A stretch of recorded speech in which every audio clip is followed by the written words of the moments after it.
ஹாய்ங்க, எல்லாருக்கும் வணக்கங்க. எல்லோரும் எப்படி இருக்கீங்க? நம்ம வீடியோ சேனல் பார்க்க வந்து உங்களுக்கு மனமார்ந்த நன்றிங்க. நாங்கள் இன்றைக்கி விதை நெல் தாங்க பிடிக்க போகிறோம். விதை நெல்லை ஆல்ரெடி அத்தை வந்து தூத்தி வச்சுருக்காங்க, தாழ்காட்டிலேருந்து அடித்து. அது எத்தினி மரக்க அறக்கண்டு பார்த்து அளந்து எடுத்து எங்கள் கணவர் வந்து அளந்து போட்டுன்னு இருக்காரு. நாங்கள் அளக்கிற அந்த பானை பேர் வந்து மரக்கான்னு சொல்லுவோம். உங்கள் ஊரில் என்ன சொல்லுவீங்கன்னு கமெண்ட் பண்ணுங்க உறவுகளே.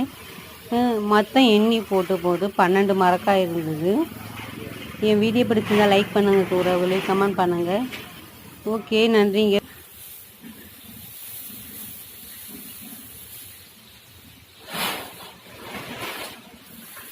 தள்ளிட்டேன்.